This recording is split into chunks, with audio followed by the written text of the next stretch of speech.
Continuamos entonces con la tercera ponencia a cargo de la doctora Natalia Taranto. Ella es médica pediatra, especialista en neurología infantil, neuropediatra del Hospital Materno Infantil de Tigre y directora médica de FEPI, Fundación para los Estudios de los Problemas de la Infancia, Centro de Lidia Coriat. Así que ella nos va a hablar sobre epilepsia y cannabis, algo que verdaderamente tengamos en cuenta que para lo único que en el país tenemos permitido hasta el momento, sabemos que vamos a tener buenas noticias, pero tenemos permitido las importaciones para la epilepsia refractaria, así que es un tema súper interesante el que nos va a hablar Nati. Te doy las gracias desde ya, Natalia, por estar acá. Obviamente es miembro de PROCANT y bueno, que comience tu ponencia. Bueno, de lo que voy a hablar hoy es de epilepsia refractaria y cannabis. A ver. Ahí va.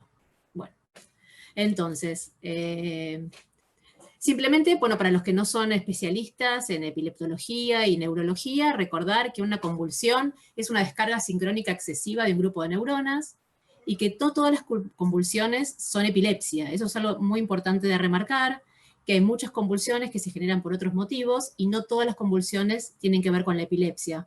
Una convulsión se puede generar, por ejemplo, por un traumatismo de cráneo, por un desorden hidroelectrolítico, por alguna enfermedad infecciosa, por ejemplo. Entonces, eso me gustaría que les quede claro.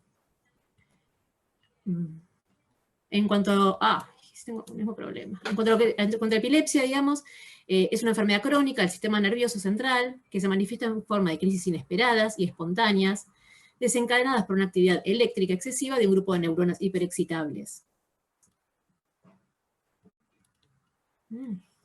Bueno, las definiciones van cambiando. Tenemos la Liga Internacional de la Epilepsia, que cada tanto se reúne y va cambiando las clasificaciones y las definiciones, y hoy en día para diagnosticar una epilepsia nos basta simplemente con tener dos convulsiones no provocadas con una separación de 24 horas entre una crisis y la otra, o con una única crisis y que ese paciente tenga un riesgo de recurrencia de un 60% en los próximos 10 años, o cuando una convulsión, aunque sea única, ya sea parte de un síndrome epiléptico conocido.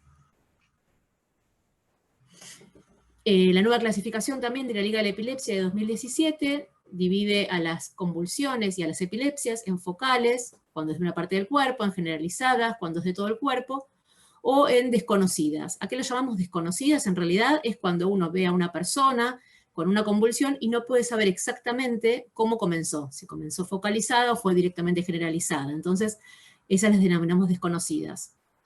De acuerdo a las causas, pueden ser estructurales, pueden ser genéticas, pueden ser infecciosas, pueden ser metabólicas, inmunes o desconocidas. Después, tiene en cuenta, a diferencia de otras clasificaciones, las comorbilidades, y después una nueva clasificación para los síndromes epilépticos, como les decía, ya conocidos de acuerdo a la edad, de acuerdo a la presentación de la crisis y de acuerdo al electroencefalograma. Entonces, la epilepsia se genera en el 0,5% de la población, entre un 75 y un 80% tiene una buena evolución, desde que comienza con las crisis hasta pasados 2 a 5 años, pero un 25 a un 30% no responde a la medicación habitual, y a eso lo llamamos epilepsia refractaria. Entonces, epilepsia refractaria es cuando uno le da al menos 2 medicaciones a un paciente y no responde. No responde habiéndolo tomado como corresponde, habiéndolo elegido correctamente, habiendo tomado su dosis máxima. Entonces, como dice acá la definición, cuando no ha podido ser controlada con 2 fármacos antiepilépticos tolerados, adecuadamente elegidos y pautados. A eso entonces lo llamamos epilepsia refractaria o de difícil control. Vuelvo a este cuadrito para pensar un poquitito las causas que pueden generar una epilepsia refractaria. Entonces, en cuanto a estructurales, por ejemplo, tenemos las malformaciones del desarrollo cortical, la esclerosis mesial del lóbulo temporal, causas genéticas como el síndrome de Dravet, etcétera, etcétera. Lo que me voy a referir ahora, dentro de los síndromes epilépticos que son más frecuentes en pediatría que generan epilepsia refractaria. En esos son se me va el dedo, las encefalopatías epilépticas. ¿Qué es una encefalopatía epiléptica? Es cuando la propia epilepsia, la propia actividad convulsiva genera daño neurocognitivo en el paciente, que estas pueden empeorar con el tiempo. Y las más frecuentes son, a ver, me paso con el dedo, bueno, el síndrome de Dravet, que es una encefalopatía epiléptica resistente a fármacos, tiene un origen genético en un gen conocido, que es SCN1A, comienza dentro del primer año de vida, con un pico entre los 5 y los 8 meses, genera discapacidad intelectual severa en un 50%, y las crisis disminuyen con la edad. En general comienzan con crisis febriles, luego se hacen afebriles, pueden ser focales, pueden ser generalizadas, y a veces tener un estatus convulsivo. ¿Qué es un estatus convulsivo? Es cuando una convulsión persiste durante un tiempo determinado.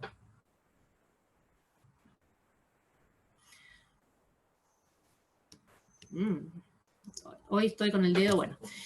El más conocido por todos es el síndrome de West, que también está dentro del capítulo de encefalopatías epilépticas, pero es importante que tengan en cuenta que no todos los síndromes de West generan epilepsia refractaria. Hay un gran porcentaje que tiene una buena evolución. Se genera el primer año de vida, tiene una tríada clásica que está compuesta por espasmos en flexión, espasmos en extensión y espasmos mixtos, por un electroencefalograma característico, que aquí lo pueden ver, que se llama ipsarritmia. La ipsarritmia es como este electroencefalograma que tiene un fondo desorganizado, de ondas lentas, con paroxismos de puntas y punta ondas multifocales, con paroxismo supresión. Es un electroencefalograma que uno cuando lo ve, sumado a la clínica, ya es diagnóstico de un síndrome epiléptico, que es el síndrome de West. Y lo que antes entraba en la famosa tríada clásica era el retraso madurativo o discapacidad intelectual. Bueno, por suerte, no todos tienen esa evolución tórpida, pero un 80% sí tiene un trastorno neurocognitivo. Como les vuelvo a repetir, el pronóstico es variable en cuanto a que algunos responden bien y tienen un buen pronóstico y otros chiquitos no corren con esa suerte. Ay, me paso siempre. Bueno, el síndrome de Lennox-Gastaut es una encefalopatía epiléptica resistente a fármacos que se da en el año y los 8 años. En un 70% tienen causas sintomáticas. ¿Qué significa causa sintomática? Que hay una lesión en el sistema nervioso central y en su gran mayoría tienen un deterioro cognitivo. Tienen un electrocaracterístico, que son descargas de punta onda lenta a menos de 3 ciclos por segundo, es un nombre más bien técnico, y las crisis se caracterizan por ser tónicas, por tener ausencias atípicas, mioclonías, e ir variando en la presentación de las crisis. El síndrome de DUS, que es la epilepsia mioclónica atónica, también es una encefalopatía epiléptica que es resistente a fármacos, que se sabe que la etiología es genética, se produce en la primera infancia, entre los 2 y los 5 años, y se caracteriza por crisis de caída, o sea, pérdida del tono muscular, y mioclonías. En un 50% tienen discapacidad intelectual. Otras encefalopatías epilépticas a las cuales no me voy a referir son la mioclónica temprana, el síndrome de Ohtahara, la epilepsia con crisis migrantes del lactante y la encefalopatía epiléptica con punta onda continua del sueño. ¿Qué tratamientos tenemos hoy en día para la epilepsia refractaria? Bueno, tenemos la cirugía de la epilepsia, cuando el caso lo merita, tenemos la dieta cetogénica, el estimulador vagal y por suerte en la lista de tratamientos para epilepsia refractaria ya tenemos incluido el cannabis medicinal, que como explicó recién Fabiana, es la única entidad que tiene la posibilidad de tener tratamiento canábico importado en este momento. Simplemente para repasar un poquitito la historia, en cuanto al cannabis y la epilepsia, las plantas de cannabis han sido utilizadas para el tratamiento de la epilepsia desde la antigüedad y por más de 500 años.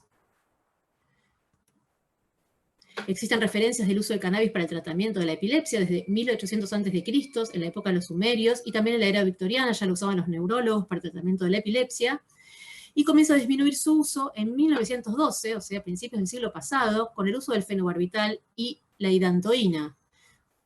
Esto también en relación con lo que tiene que ver con la etapa de la prohibición del cannabis.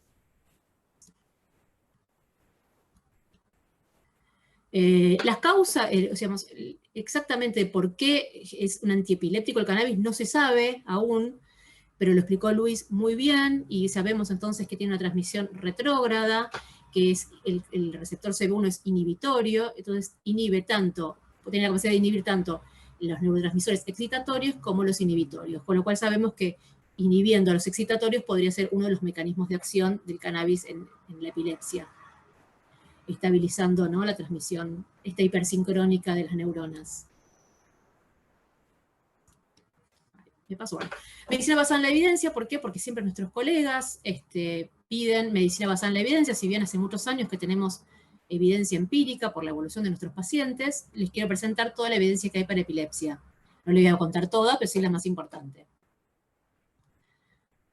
Ay, esto No pego una con el dedo, ¿eh? Bueno, hay un estudio de 2016, que es del doctor Devinsky, que es muy reconocido en el ambiente de la epilepsia, que hizo un estudio dándole cannabidiol a los pacientes con tratamiento de epilepsia refractaria. Fue un estudio prospectivo, abierto, de 11 centros de Estados Unidos entre 2014 y 2015. Lo que evaluó fue la seguridad, la tolerabilidad y la eficacia en pacientes entre 1 y 30 años. A estos pacientes le daba Epidiolex. El Epidiolex es un extracto purificado de CBD en una concentración de 100 miligramos por mililitro diluidos en aceite de sésamo, y comenzaban con dosis de 2 a 5 miligramos por kilo y por día, como esto que explicaba Fabiana, que en general en pediatría nos manejamos por kilo y por día, hasta llegar a una dosis máxima de 25 a 50 según la tolerancia. Y esto se los evaluaba por 12 semanas. Se enrolaron 214 pacientes, varios de ellos quedaron excluidos, 52 por ejemplo porque no cumplieron las 12 semanas, otro porque tuvo alergia al sésamo o algún efecto adverso relacionado o con el cannabis o con la medicación antiepiléptica de base, con lo cual quedaron 162 pacientes en un estudio de seguridad y 137 pacientes en el de eficacia. En este caso excluyeron los pacientes que no tenían crisis motoras. Lo que se interesaba evaluar era la crisis motora, que era más difícil, era más fácil de cuantificar. En el cuadro de la derecha, en el rosa, podemos ver la distribución por sexo, por edad, con una media de 10 años. Más o menos tenían una media de 3 antiepilépticos por cantidad de crisis por día.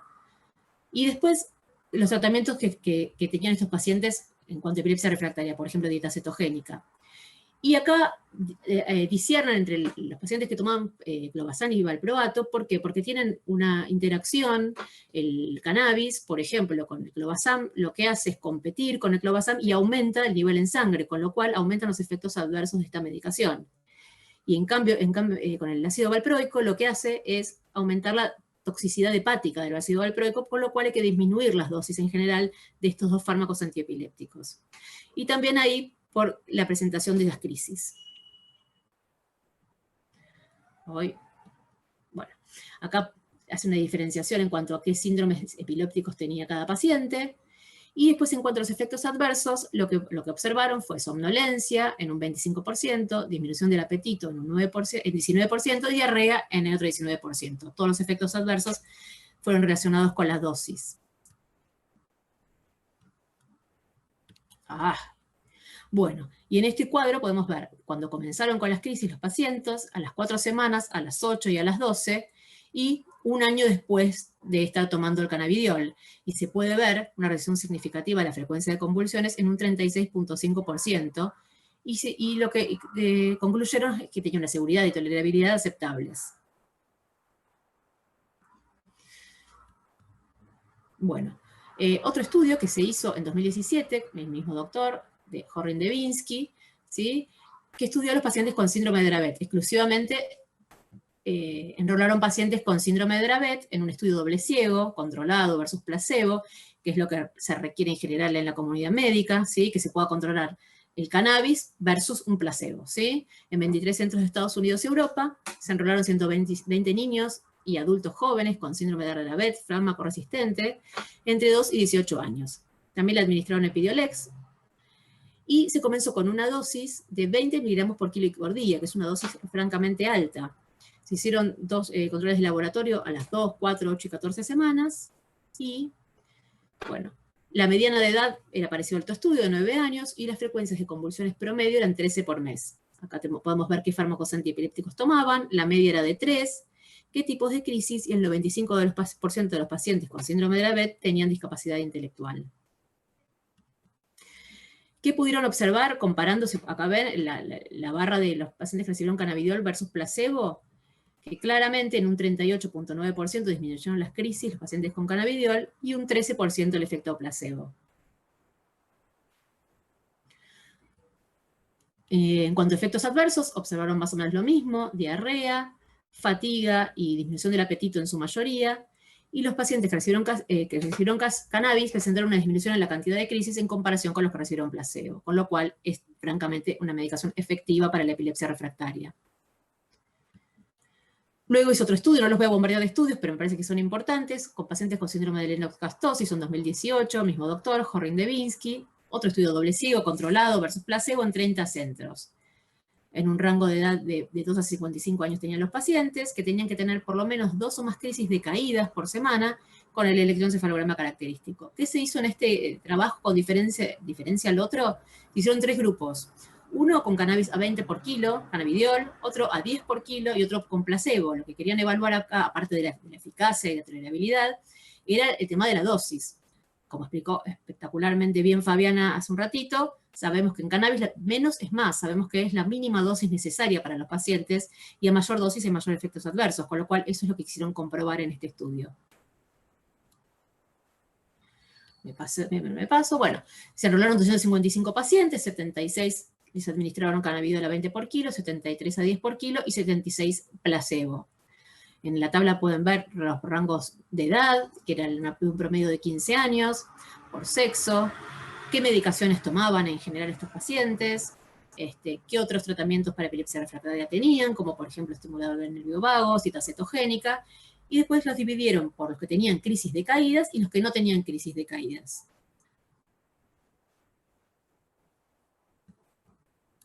Bueno, acá podemos ver entonces que los resultados del estudio, los que recibieron placebo son los que están en gris, los que recibieron cannabidiol a 10 miligramos por kilo están en naranja, y los que recibieron cannabidiol a 20 miligramos por kilo están en azul. En la columna de la izquierda tenemos los que tenían crisis de caída, en el medio el total de las crisis, y en el de la derecha los que no tenían crisis de caídas. Se puede observar claramente, sin ver en detalle, en las barras, la disminución de las crisis tanto con dosis a 10 miligramos por kilo como a 20, en comparación con los que recibieron placebo. Y si miramos la tabla de la derecha, en los que no tenían crisis de caída, claramente tuvieron mejor respuesta incluso con menos dosis de cannabidiol. No me responde esto. Bueno, en cuanto a efectos adversos, lo mismo que se observaron en todos los trabajos, y observaron una significativa reducción de las crisis versus placebo, más del 50% de las crisis, y un 5% quedó libre de crisis. Aparte también, que no me metí mucho en detalle en estos estudios, en todos reportan mejorías de la calidad de vida del paciente. Y por supuesto, como les decíamos, mayores efectos adversos en el grupo de dosis más alta, 20 miligramos por kilo, con lo cual esto avala que a menor dosis en realidad tenemos mejor respuesta y menor cantidad de efectos adversos. Bueno, este estudio lo traigo a esta jornada porque me parece muy importante. Nosotros acompañamos lo que tiene que ver con el autocultivo. Es un estudio que se hizo en Estados Unidos viendo cómo era la respuesta de los pacientes con epilepsia refractaria al cannabis artesanal. Se enrolaron 272 pacientes con epilepsia refractaria y en rojo pueden ver que respondieron con más del 50%, entre el 51 y 75% disminuyeron las crisis, un 17% de los pacientes, más de un 76% a un 99%, que es un montonazo, el 28% de los pacientes, y un 10% quedó libre de crisis. Eso se ve en casi todos los trabajos. Al igual, así como digo esto, tengo que decir también que en casi toda la literatura lo que se ve es que hay un 10% de los pacientes que no responden a la medicación, sino que empeoran las crisis. No se sabe por qué, pero eso es lo que se está observando. Bueno. Entonces, las dosis totales efectivas que observaron con el aceite casero era de 0,05 miligramos a 9 miligramos por kilo día. Fíjense cómo seguimos bajando dosis y la respuesta sigue siendo excelente. Los efectos adversos fueron leves e infrecuentes. Hubo muchas mejorías en su estado de alerta y en la calidad de vida. Y la mayoría usó CBD enriquecido en fórmulas artesanales y algunos con adición de THC y THCA, que como explicaba Fabiana, potencian mucho más la acción del CBD y requieren menor cantidad de dosis.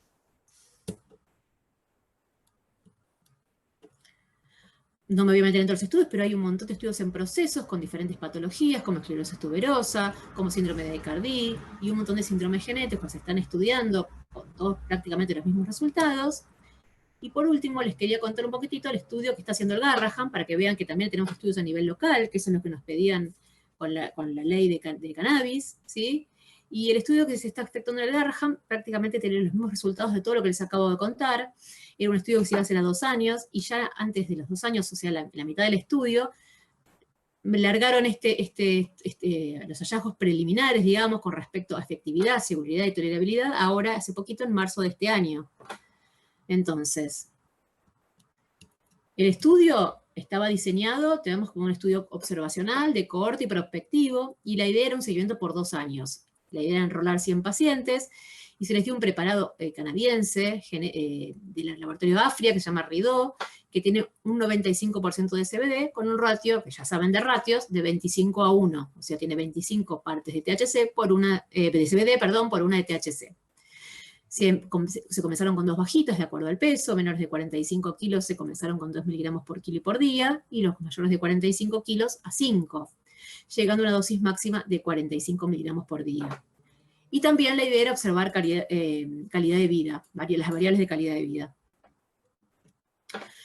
En los datos preliminares, a la mitad del estudio, con un seguimiento promedio de 8 meses y una media también en dosis de 4 miligramos por kilo y por día, se evaluaron 50 niños hasta 17 años, con una edad media de 10, y lo que se observó hasta ahora es que el 80% de los pacientes redujeron en un 83% las crisis. En cuanto a calidad de vida, que me parece muy importante, y esto lo voy a dejar picando para la próxima charla que tengan conmigo de trastorno del espectro autista, que eso se vio en casi todos los estudios, y eso es lo que llevó a la mayoría de los padres y las familias a usarlo, es estas mejorías en la calidad de vida. Fíjense, en cuanto al contacto visual, mejorías del 81%, en las habilidades motoras casi de un 60%, en la comunicación no verbal, en la sonrisa social, mejorías en la conducta y en el sueño, y en la comunicación verbal.